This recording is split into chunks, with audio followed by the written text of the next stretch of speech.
Welcome to the Phantom Zone. And now, comics. Hello, and welcome to And Now Comics. I am Lou Gonzalez. Joining me once again is John Seiler. All business. And Connor Irving.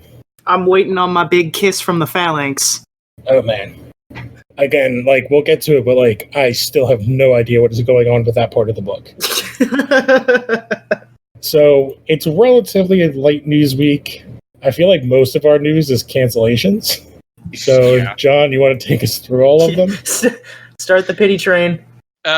So Marvel loves to do this thing now, and I kind of really hate it, where they actually don't officially cancel a book. What they do is they just wait till the next solicitation comes out, and then the book's not on there. And then people are like, is it canceled? And then, people who worked on the book are like, yeah, it's canceled. So 3 Marvel books got canceled this week. One is, first off, is Future Foundation by Jeremy Whitley and Alti from Menzia on art. And this sucks because literally there are only 2 issues of this book that is out right now. Like, the second issue of Future Foundation came out a week ago, and they're like, "Yep, the book's canceled." And that, and to me, that just kind of shows you how flawed this whole system is, how bloated Marvel's release windows are right now. There's just too many books, and a book can't even get 12 issues. Well, it got 2, so. Well, it'll get 5. It'll get 5, and number 5 is the last solicitation for the book. Yeah, it didn't even give it a chance to get off the ground. That's unfortunate. Yeah. On the flip side, Ironheart is ending with issue 12 by Eve Ewing and Luciano Bercio. And that book is I haven't read it, but I know that there are people who really like that book. Eve Ewing is I hear doing really great stuff for that book. It got 12 issues, so that's cool. And evidently this will not be the last that we see Ironheart. She's going to make her way into other things, and something will be back with her pretty soon. Cool. At least that's a promise on something greater. Yeah, and then also Loki's ending, also with a number 5 issue. There is I literally and I even maybe talked about it on this podcast, but issue number 3 recently came out, and I was surprised that there were 3 issues of it already out. Yeah, I agree with that. We did talk about that last week. They were just we didn't even know these books existed. But yeah, Loki's ending with 5, Ironheart's ending with 12, and Future Foundation's ending with 5. And that's from Marvel. In other cancellation news, the Rick and Morty comic, which has 60 issues, is officially ending. And that's 60 issues, along with also 5 to 6 to 7 to 8 different miniseries that they've done with Rick and Morty. But I don't know. I don't read the Rick and Morty comics. I love Kyle Starks. Kyle Starks also did Sex Castle and Assassination and Rock Candy Mountain and a bunch of other books I really like. And this was his other big book that he'd been doing, and I guess it's ending. I saw there was a trailer that dropped for Rick and Morty today, but I didn't watch it. Oh, really? Is that show ending? Is that why they're ending the book? No, I thought they signed on for 3 more. They signed on for an insane amount of seasons. I think it was 6 seasons in total. Mm-hmm. Yeah, because they wanted to get rid of the reason it had always taken so long for them to produce episodes was because they were going season to season, with their contract, and then they changed that. And they signed a crazy deal. Mm-hmm. It's good considering it was a show that was on the brink, but I'm not smart enough to watch Rick and Morty, sadly. No, really? Yeah, no, my IQ's not high enough.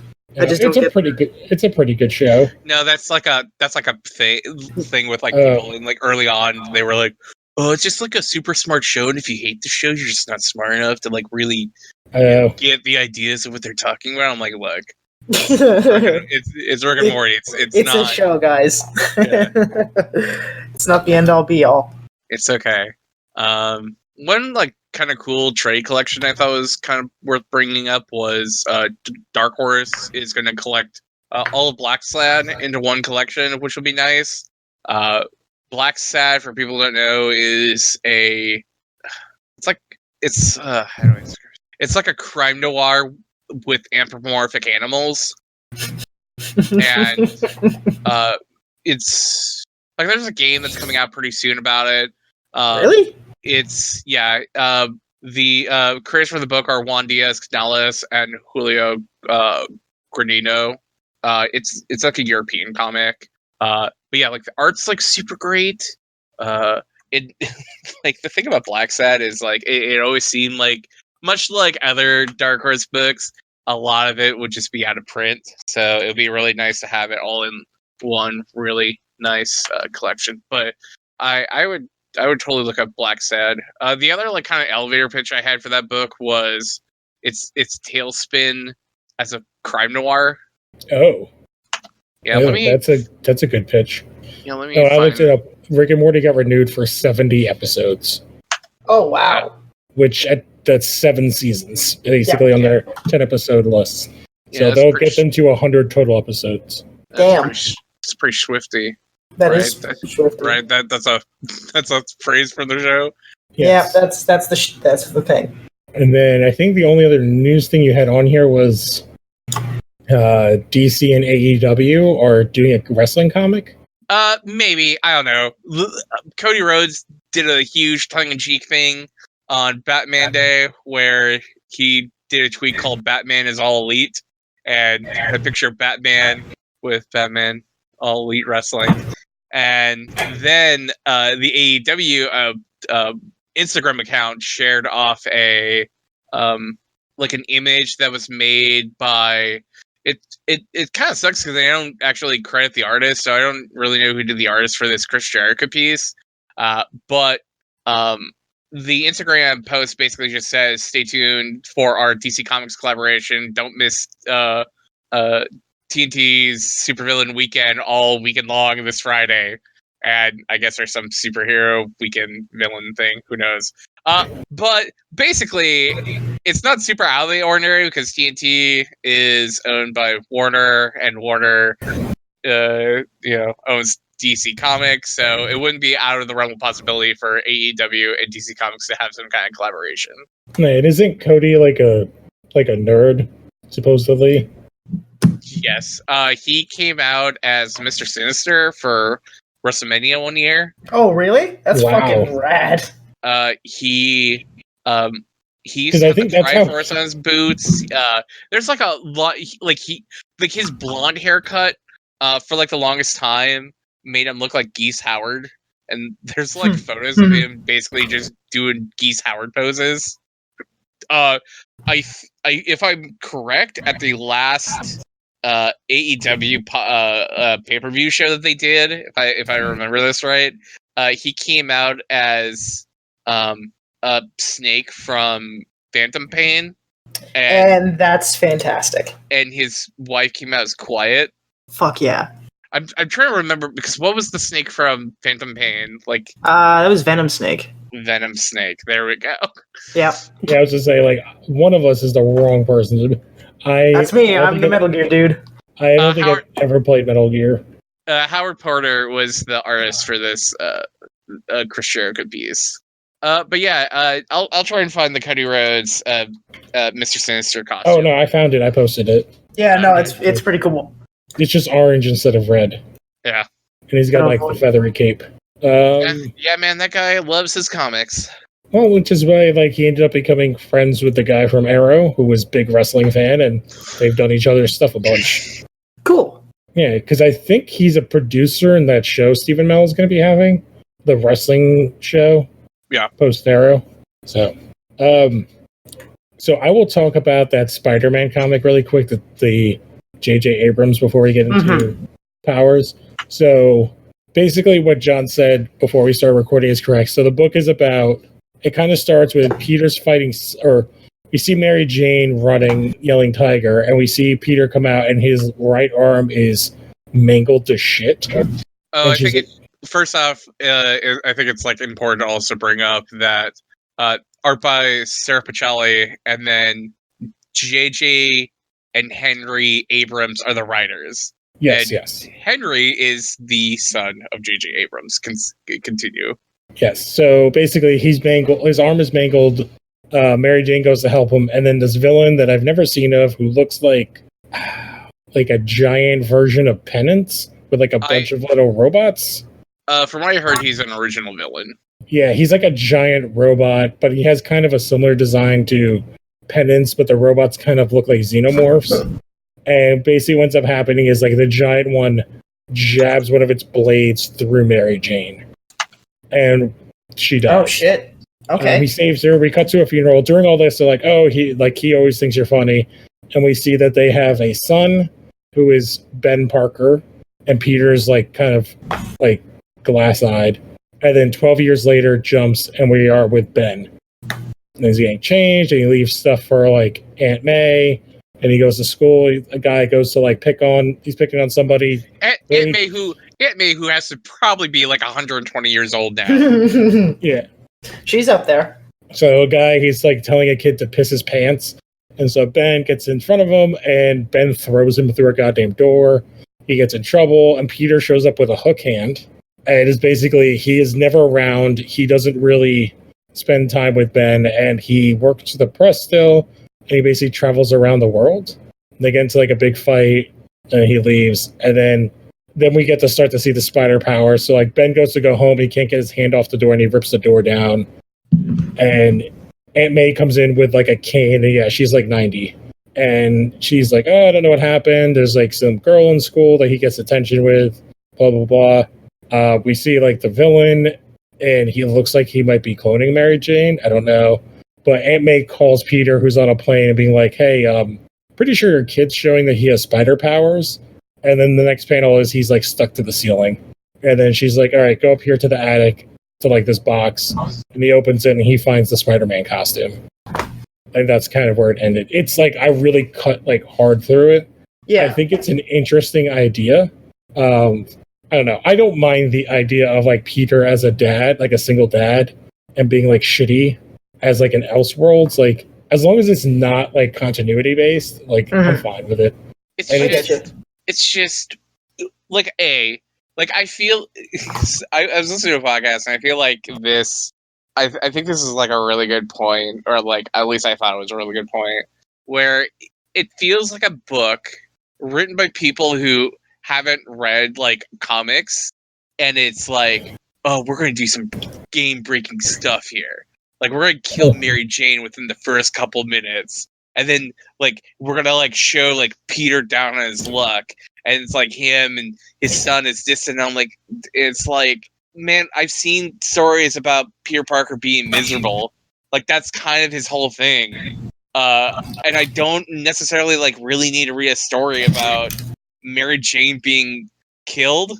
And like, and it's also just like kind of funny that they're like this is a book that they like were promoting so heavily, and I kind of feel like them making that Mary Jane miniseries is like the trade-off of like, oh my god, if we didn't do this Mary Jane miniseries, people will just be mad that we just killed her in this other book. At least we can point to them like, oh yeah, I definitely feel you there, but like I don't know, like I don't mind seeing it. I totally get what you mean by like it seems like, oh, this is from people that are like, oh, that you haven't done this.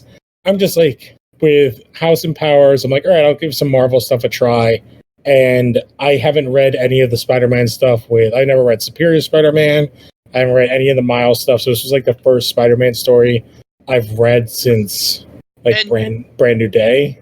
Well, and it's like we just had like that miniseries, or like that not mini, because it went for like 30 issues, but we had that Renew Your Vows series where it was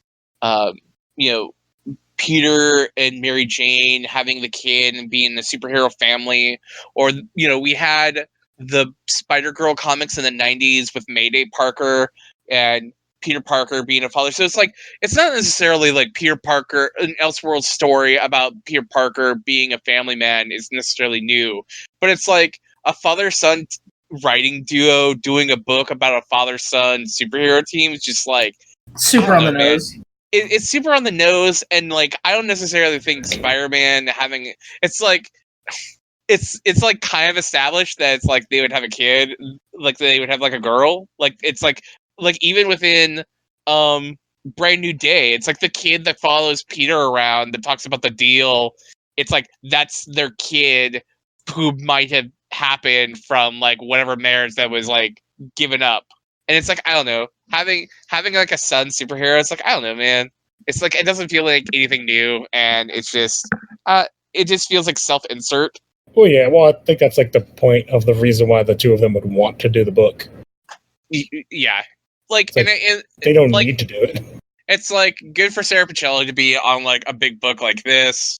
The book's out there for like someone. It's just like personally, like I heard about the book and I was like, it's not for me. All right. So are you gonna give issue 2 a try? I'll probably read it. I thought it was like a standalone story, like a single. No. This is like I think it's a mini. So I bought the first issue only because there was like a special cover that looked really cool, and I bought it just for the cover. Because it was like this hardcover where like the eye for Spider-Man was cut out with like a spider symbol on the next page, and it looked really fucking cool to me. So that's the only reason I actually bought it. To like put it like in a frame and hang it on like my office. But we can go over to our big thing, which is the second to last issue of Powers. Yeah, dog. Which we finally get into one of the other things that we talked about last week, which is Forge. Oh, yeah. And talking about like how, so like it kind of like, I think we talked about last week that they kind of like they're not chapters, but they're basically chapters in the book. Okay, but first off, first page of the book, a quote from Professor Xavier. They think we are doing one thing, but the truth is we're doing something altogether different. Yeah, that makes me like really confused. Yeah. Yikes. Yeah, we don't know what's going on. We can pretend. No, it's like the idea that it's like we as like I don't know. It's like they could be easily talking about the people within the world, but I think that like also at the same time the reader Hickman is talking about the readers. The readers think that they know what's going to happen, but like they don't know what is really happening. Yeah, it's why. And again, it goes to so we start off with the X to the 0 power, so the year 1. So this is like the building of House of X stuff, and this is where we get the Forge conversation of him being like, you know, what you're talking about. Like, I don't know if it can be done, but you know, there's nothing that can't be done. It's whether or not the power. It's like, well, we would need a fusion reactor, and like, would that be a workable solution? Xavier's like, yeah, that's like hypothetically. He's like, all right, now we're talking.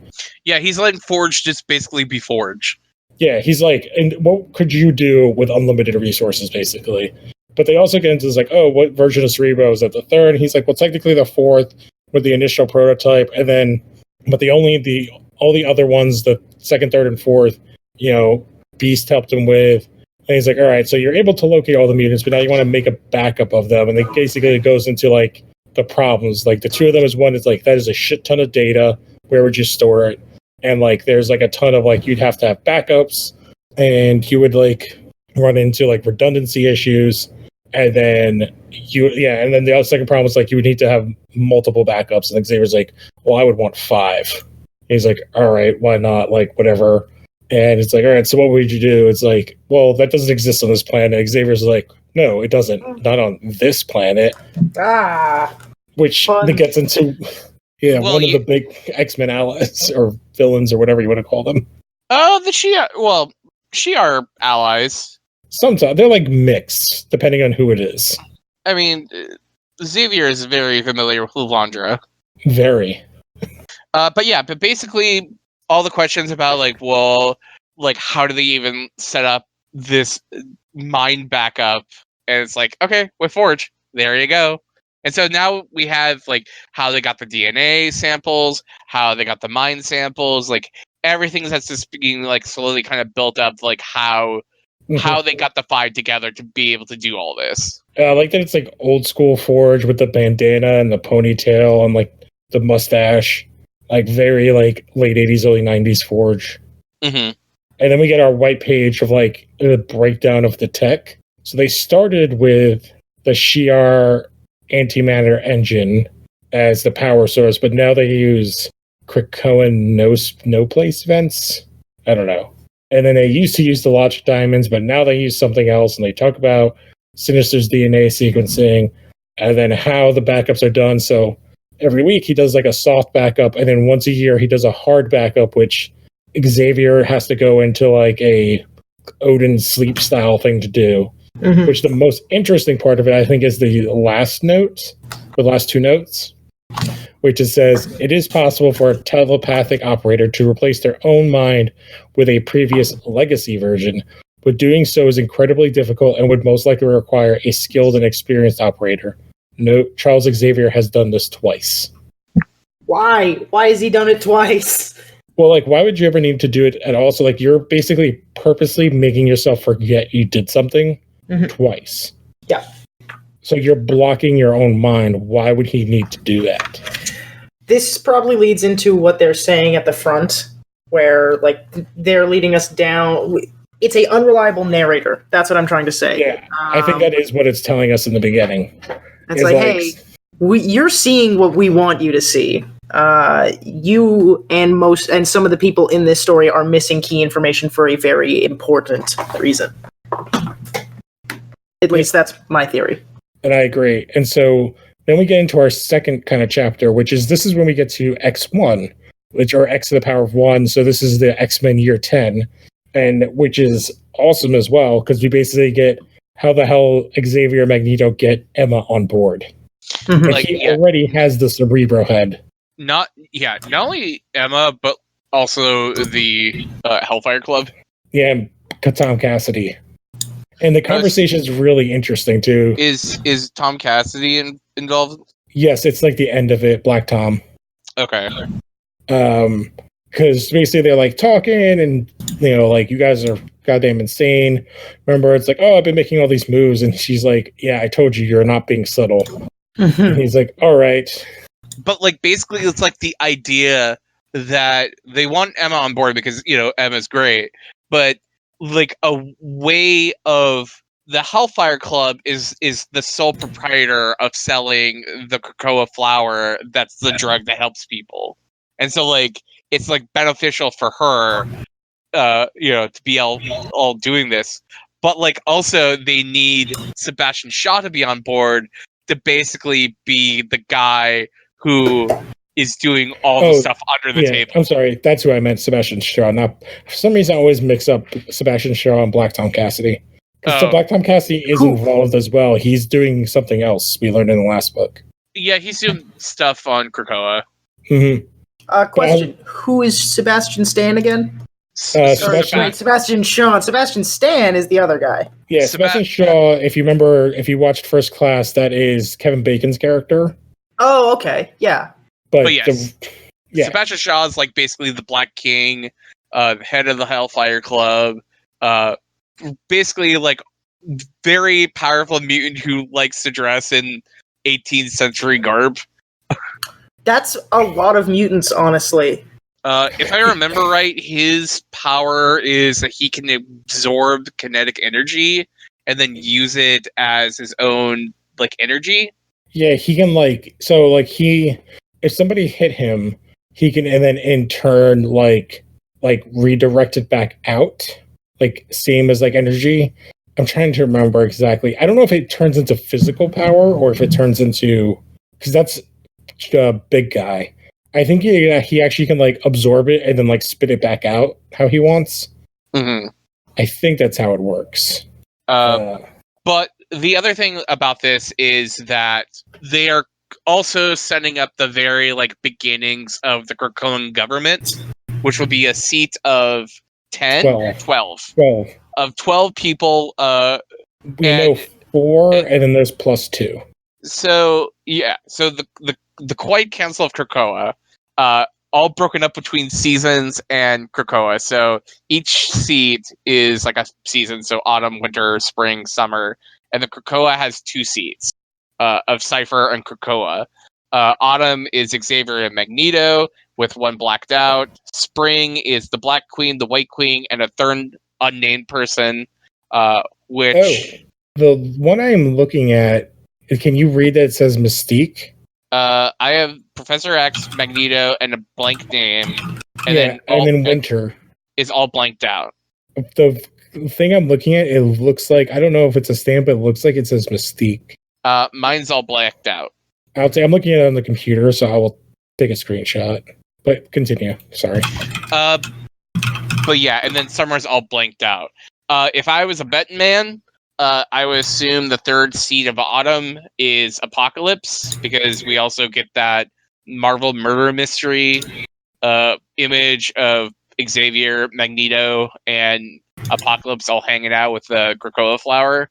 And then also for Spring, with the Black Queen, White Queen, if I were to make a guess, I would say she said they needed a third seat. Which the third seed, I think, is Kitty Pryde.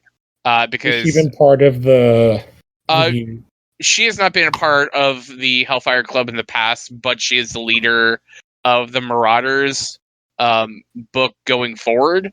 And the Marauders book has a heavy influence on the Hellfire Club in that book. So I just assume that if Kitty is the leader of that team, that she probably has a seat on that council. Well, because there's a couple of big X people we have not seen. Like, we haven't seen any Cable, like any version of that character, like Nathaniel Summers, which you would think he would be. Yeah, my book does not. My book doesn't have that. Yeah, I'm looking at a scan and it has that. So I don't. That's what is that from Comixology? No. So I'm like a site that puts them up because I just wanted to read it because I didn't get a chance to go to my store today. That's really funny. Interesting. Because that definitely says like Mystique, right? Yeah. But yeah, in my issue, it does not have that on there. Which she doesn't really make a whole lot of sense to be in any of this, because like Apocalypse makes sense. Kitty makes some sense.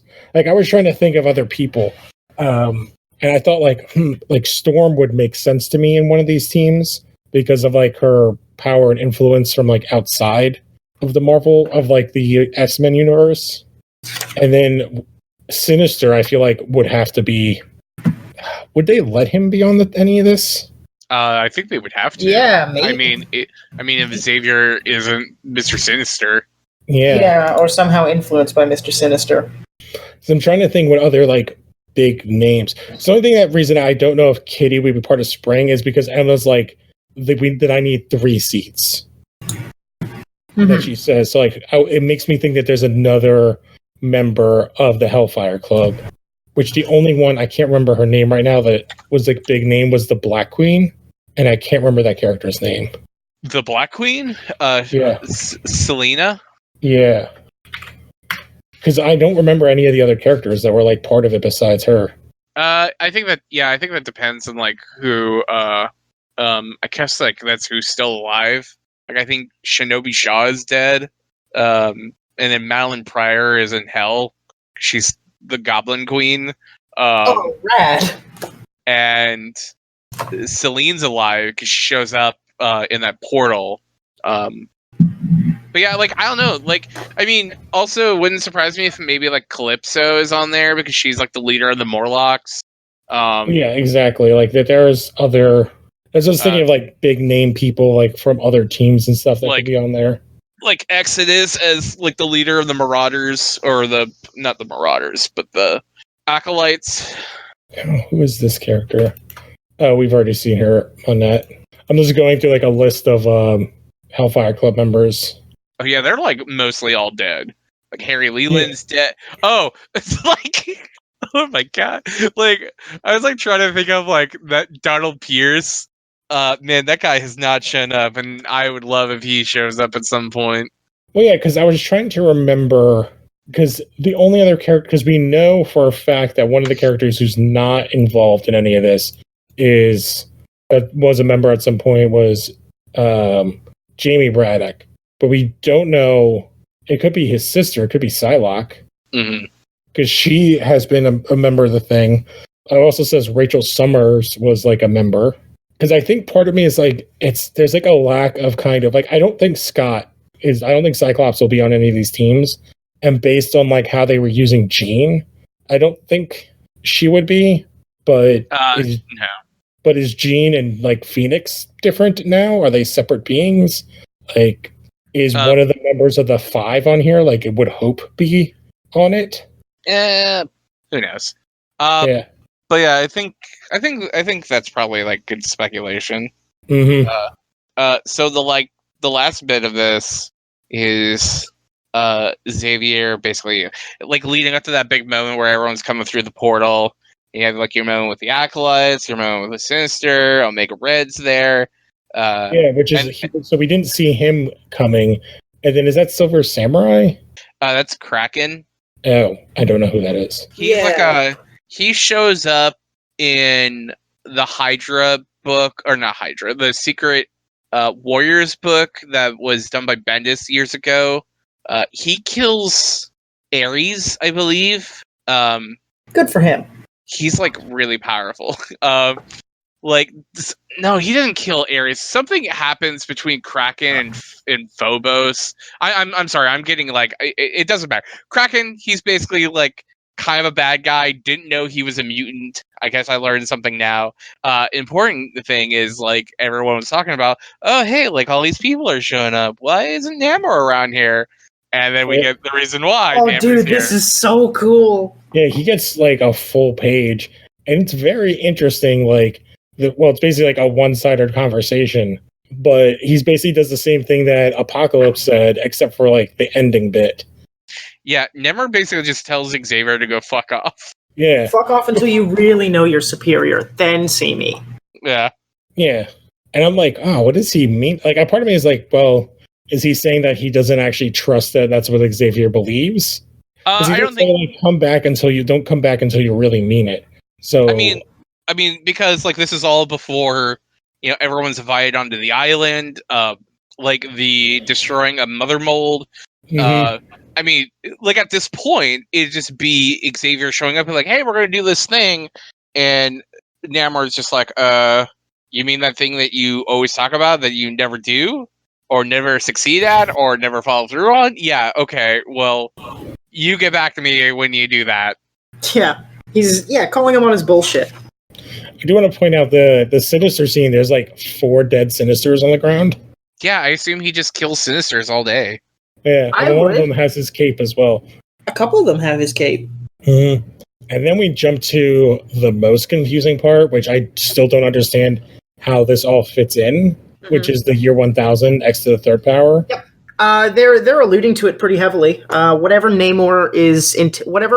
Xavier is intending to do is a direct result of what Namor is saying here. At least that's the way they kind of narratively structure it. I think he's talking about the 1000 part. Yeah, that's what I'm saying. Is like this 1000 part is a direct relation to what we just saw with Namor and with Charles Xavier. At least that's my theory. It is too particular the way they've done this. What I've thought after reading this part is that the blue people, see, it's confusing because they have Nimrod, but I feel like the Phalanx are what the mutants become in this part of the universe. Because there's no way that that's not Cypher. Yeah, the Phalanx is Cypher because he talks like, oh my god, Krakoa? No, he talks like, who's that guy? He's like Doug Ramsey's like best friend, Warlock, because he does that self talk. Doesn't Warlock have the same techno-organic thing? Yes. So here's my question: is Cypher and Warlock already combined when we saw them? Possibly. I mean, we've seen Doug Ramsey and Krakoa Warlock be fused together at times. Because that's when I first saw that with Cypher. I was like, oh, it reminds me of Warlock. So, and this is definitely the exact same with the black with the gold. But we also know at the same time that Nimrod and then the blue people are... So Nimrod's a machine, and then the blue people are like biomechanical organisms. They seem to be some sort of human hybrid. But I don't know if they said if they're human or if they're like mutant machine or if they're human machine. Yeah. Yeah. So my thought is, and my big speculation is that they're humans, like with machine, and that the phalanx is what happens to like mutant kind in one of the futures. Maybe like the 6th one Okay. that we have yet to see. And that it's like, oh, this is what happens when like some weird combination of Krakoa, Cypher, and like Warlock happen. That like they become this like omnipotent like machine, like bio-machine organism. Mm-hmm. Because it basically ends when they're like, yeah, we're like shit fucked and there's nothing we can do. They're just going to absorb us into their thing and then destroy anything that's alive. Yep. Destroy all the living thing, and all our thoughts and feelings and knowledge will be preserved forever, but we will die. And then it got into the whole black hole thing and all that stuff. I have a theory about that. So the Phalanx, they act as like safeguards for their masters. They like take all the information, obviously, and like eat and destroy everything else. My theory is that humans are striving for this dominion. They're trying to be part of this greater universe, but they're just going to be absorbed instead. My theory is that the mutants, Charles Xavier, whatever you want to call it, has beat humanity to dominion status. Like they are already a intergalactic civilization, and they are the masters. They are the masters, and it is like their way of saying "fuck you." We absorb you at the end. Like you are just memories for us. We are the prime candidate, or we are like the prime person. But still 2 episodes or 2 books left, and because we get like the last white page, like kind of explanation on the different levels of these types of universal societies. Their only enemies are World Eater, Galactus, and the Phoenix. The Phoenix Force. Which is interesting. This is really the first time the Phoenix has been mentioned with an X-Men book. And then all the discussions about holes, but then it ends with the quote from Namor, not from Professor X and not from Magneto, which we have seen. So I think this is the first time we've seen somebody, like the quote at the end, be from someone else besides the 2 of them. And so, yeah, we have 2 more issues left. And then the journey is completed. Mm-hmm. And we can all go back to not doing this. Yeah, I'm interested to see, like, I haven't tried to do the decryptions of the Krakoan at the end of the book. I will wait till someone else does that, but I'll be interested to see what they say. But I feel like it was what I expected, because for 2 more issues left, I was going to say episodes, this was a much more of a setup book. Like, so we got the Forge stuff, we got the Emma Frost stuff, we got the invitations with the Namor thing, and then we got more stuff with the future. So I think it kind of like built that table a bit more. Like, or set the table a bit more for the last kind of ending bits. Because the only things we don't know is like, so we're in Moira X time, and we don't know what happened to Moira 6. Like, we have no idea about that life. And I think we'll learn the Council of 12, probably in the next issue. And I'm trying to think what else. Like, I guess I still just don't know where this is going to end. Like, how they are going to end this, or if it's just going to be like, all right, the table is set, and now this is what the X-Men are in the Marvel universe. Now that's what I think it is. It's like a new precedent for what the X-Men is. Now that the X-Men is theirs again, like they can now start publishing and producing content, so they were going to pump a bunch of money back into it. That's what I feel like too. Like, this is less of like a miniseries with a definitive end, and more like a miniseries to retcon a bunch of stuff and set up the X-Men in like this completely different way that they've never gotten to do before. Because any way where we see this world change and any way back to what it has been, like, then this entire miniseries has been stupid. Like, if you kind of erase all the new things that they're doing, then this is all for nothing. And then it's a waste of time. Dumb. Well, I mean, they won't, because we've seen solicitations for books that are post that. Which is why Cable's there. He's on the front of X-Men.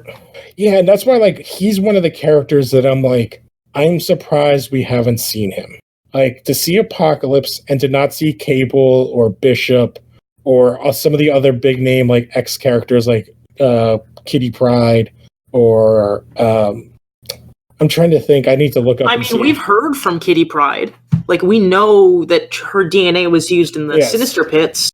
I mean, I think that there's like a certain level of who needs to be involved at a story at a certain point.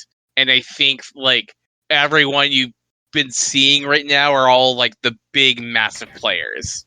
Which is why again I'm like surprised we haven't seen anything with the Phoenix and haven't seen anything with Cable. I mean the Phoenix is out in space. It's well, we know it's not attached to Jean right now. Yeah. So wait, didn't the Phoenix die, like explode, and then went and like reactivate a bunch of mutants? Yeah, I think that was something where like Scarlet Witch and Hope said like no more Phoenix, and then that's what restarted the mutants or something at some point. Yeah, I went to go look it up, but it just kept on asking if I was talking about Dark Phoenix. Yeah, I was trying to look up all those covers for all those Marvel books that we know are coming out. I mean, all those X-Men books that we know are coming out. Mm-hmm. So, because the one I have solicitations around here somewhere. Yeah, I just pulled up. So one of the teams is that weird All of the Summers plus Jean Grey and Wolverine. It's it's Scott Summers, his family, his wife, and then his friend who's always trying to have sex with his wife. Yeah, Excalibur is the Apocalypse team where it's him, Jubilee, Rogue. I don't know why this is like not opening it up. It's Rogue, Gambit, Richter, Jubilee, and Apocalypse. Marauders is Captain Kitty Pryde, funded by Emma Frost and the Hellfire Trading Company. Leads to what you were saying. Marauders version of Storm, Pyro, Bishop, and Iceman. And this is like the pirate book. And then Fallen Angels. Yeah, I'm like that's where mine stops. So like I'm trying to. And New Mutants. Yeah, I was just looking at New Mutants. It looks really good. Yeah, which New Mutants has Cypher with the Warlock arm, Magic, Sunspot. I don't remember all these other characters. Sunspot, Wolfsbane, Mirage, Karma, Magic, and Cypher. And then X-Men, which is Cyclops. It looks like Cyclops, X-Man, like one of those. And then I think that's Hope. Then you have the X-Force book with Domino. And yeah, like there's like, so in some of these books, yeah, Fallen Angels is the Psylocke, X-Man, and X-23. So it makes sense if, like you said, Kitty Pryde being part of that Marauders book. I'm looking it up. The main X-Men team is Rachel Summers, Cyclops, Wolverine, Kid Cable, Marvel Girl, Havoc, Shatterstar, and Cyclops' other dick brother.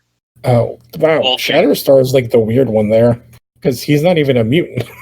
He's a fucking alien. Or like interdimensional being. Oh. But yeah, like I'm trying to think like who else could be on this thing. Because we've seen that. Well, I mean, they also have like that second series of X-Men books are going to be announced within like 3 months. But I mean, like of the players that we've seen, like it makes sense if like Beast is on one of these like chairs. Like I said, Storm. I still like we have like there's 2 different books with Baby Cable. I don't remember his name. Kid Cable. Wait, what? For real? That's his name? Kid Cable? Yeah, he's a younger version of regular Cable, right? Yeah, who came from the future and killed old Cable. Oh, super not into that. As opposed to X-Man, as opposed to just call him Cable. X-Man and Cable are 2 completely different characters. Barely. Obviously. I think we've talked about this 10 times, but they're barely different characters. Oh, they're like from different universes. Yes, but they're still the same. They're both Nathaniel Summers or whatever. One is Nathaniel Gray and one's Nathaniel Summers. Because Cable's mother is Madeline Pryor and Nate Gray's mother is Jean Grey. Yes. Which Madeline Pryor is a clone of Jean Grey. So they're, barely different. And also the Goblin Queen. Yeah, so Cable actually has the shittier mom. Although... no, because... Well, I mean... It's all perspective. Yeah. No, I'm just like scrolling down and like his last book, Nate Gray, Warlock was on the team, which he always looks like crazy in the books. Oh my god! All right, but I think we like spun off for a bit. Yeah, we went down the rabbit hole. Do we want to do the discussion question, or did you guys think of anything, or no? What was the question again? So Dream book, like your ultimate pitch. no, so like yes, and you're gender swapping a villain. So I will give the example that the reason I thought of this question is because the character I thought of was Mr. Freeze, and to swap him and Nora and have it be Victor Frozen and Nora. Good. That's a good. I like that pun. Yeah, and like how that would change like the dynamics, like instead of it being like the damsel in distress, and how that would be like a way, like not necessarily like I don't think you could do it within like continuity currently unless like something weird happened. But I think in like Elseworlds it would work very well. As opposed to like say another one I thought of, which was wouldn't do anything, is be like if you did Riddler, it's like that really doesn't change anything. It's just like a woman not doing shitty riddles. But we can do a shorter show and come back to this next week. That's fine with me. Yeah, it'd probably work better because I didn't really think of anything. Well, and so what I was going to say is like instead of having it more as a debate, I would say to think of what you want to do and then pitch it as like you're trying to sell this book to me or like to the person that gave the question as like a quote unquote editor of one of the big books. So you're actually trying to sell it. So the story, okay, I like that. Yeah. As opposed to having a full on debate. I think it'll be more fun to do it this way. Yeah, I'd like to do that. I'd like to put a little time into it too and like actually make a pitch. Yeah. So that's what like the whole reason I came up with this again was like instead of it being Mrs. Freeze, I think it'd be interesting to me. Like, I think it would change the dynamic between the character and Batman. And I think it would make the character seem less creepy. Because sometimes Mr. Freeze is like, it's like really kind of creepy. Like, yeah, it definitely has that creep factor going for him. Mm-hmm. But that's what makes him good. Like Mr. Freeze, Mr. Freeze, like literally sucks and is awful until Heart of Ice, and then Heart of Ice is like, he's a joke character. This is the origin for Mr. Freeze from now on. Yeah. Because I mean, before that, Mr. Freeze was just like he's a joke character. He's like I'm evil. Yeah. I make ice buttons. All right. Well, we'll have a shorter episode, and so next week we'll come back with that and the final issue of House of X. Powers. It's Powers next. I'm pretty sure it's House. Is it? I believe it ends on Powers. Oh, you're totally right. Yeah, it is House. Because they trade off and they have like a double House. Yeah, they did double Powers and then double House, so now it ends. So it started on House and ends with Powers. Cool. I'm into that. That means whatever happens at the end of 10,000 in the next one is going to be some kooky shit. I'm excited. All right, so we will catch you guys next time. Adios. I love you. I'm actually on the council. Spoilers, bye. Welcome to the Phantom Zone. And now, Comics.